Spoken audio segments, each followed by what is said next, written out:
Can a brain scan convict a criminal? Will neuroscience make it easier to gauge if someone is truly suffering from chronic pain? How responsible are we for our actions? These are just some of the questions neurolaw deals with.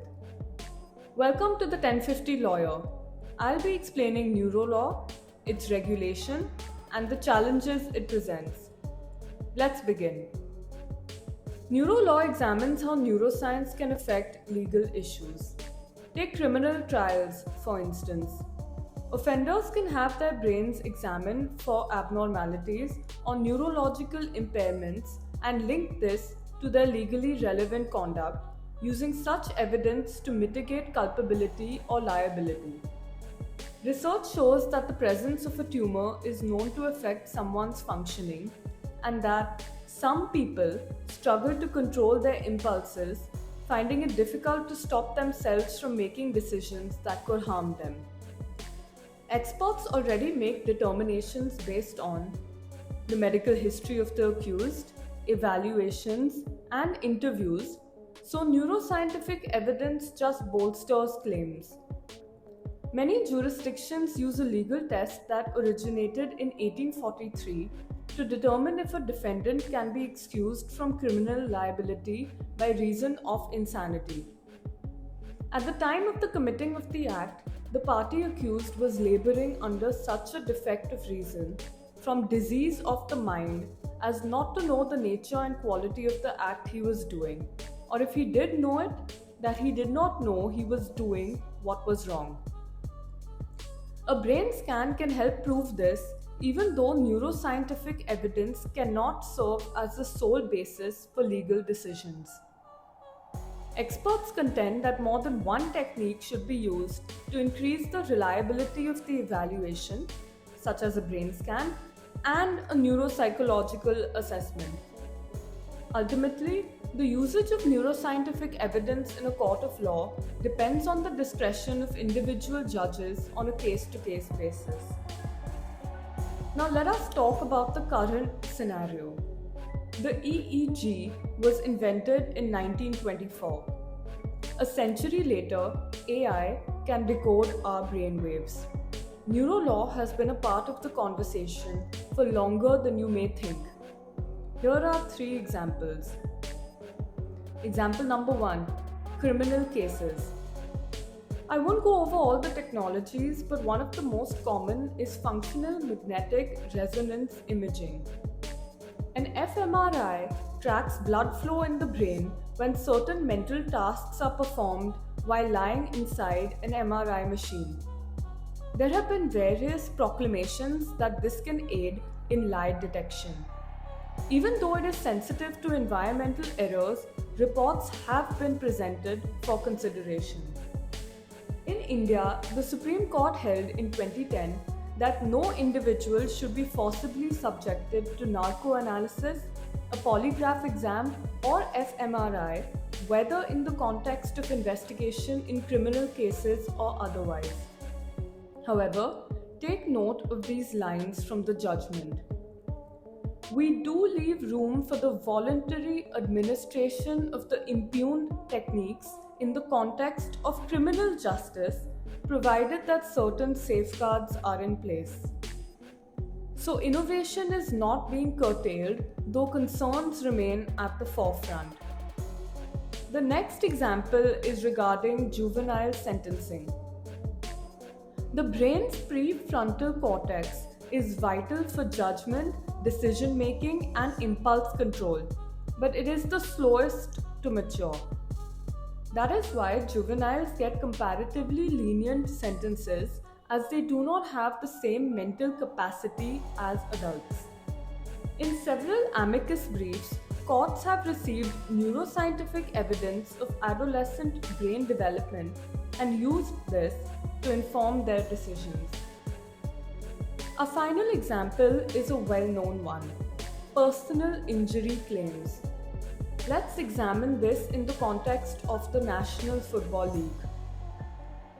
CTE is a degenerative brain disease caused by repeated head injuries.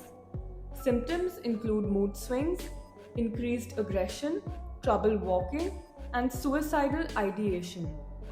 It is frequently found in athletes playing contact sports. Pursuant to a lawsuit filed by 4,500 former players of the NFL, alleging that knowledge of such risks was concealed, a $1 billion settlement was approved. Now, the NFL has a concussion settlement program where players can file claims. Look at these lines. Without neuroimaging, the extent of the damage to players' brains would not have been apparent, and the NFL might well have persisted with its approach of denying the serious adverse health effects. It is evident the field is developing, but it has significant hurdles to overcome. A major challenge is that experts can differ in their interpretations. The same neural pattern can signify guilt or fear, and there is a danger of false positives, that is, innocent mental states mistaken as incriminatory. Conversely, half truths and rehearsed false alibis can deceive the system. Another issue was brought up by Mukherjee. Brain images, with their vivid colors and scientific aura, carry persuasive power disproportionate to their actual evidentiary weight. This can prejudice jurors or judges who interpret such evidence as definitive proof rather than probabilistic data. The overarching fear is this: every individual has the right to privacy and the right against self-incrimination. If testing is compelled, these will be violated. So, what is being done? There is no global consensus on neurolaw. Neural data and cognitive privacy have no concrete recognition. Indirect help is given through instruments such as the Oviedo Convention and UNESCO's Universal Declaration on Bioethics and Human Rights, as they lay the groundwork for protecting dignity and rights in the biomedical field. There are also various guidelines and recommendations from UNESCO, the Organization of American States, and the OECD, which are helpful but non-binding and focused on neurotechnology. So right now, existing legislation is extended to provide coverage, be it the EU's GDPR, where biometric data is subject to enhanced protection, or consumer privacy laws. This is not sustainable. We need neuro rights to be a priority. As of date, only Chile has amended its constitution to guard neuro rights. We need more research, more debates, and cross-border collaboration. The law will always be complex and so much more than what our brains convey.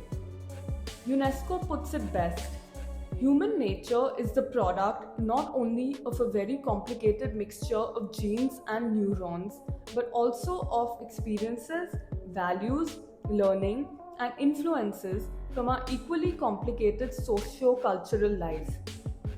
Nevertheless, any emerging field has the potential for greatness. Maybe neurolaw can revolutionize mental health?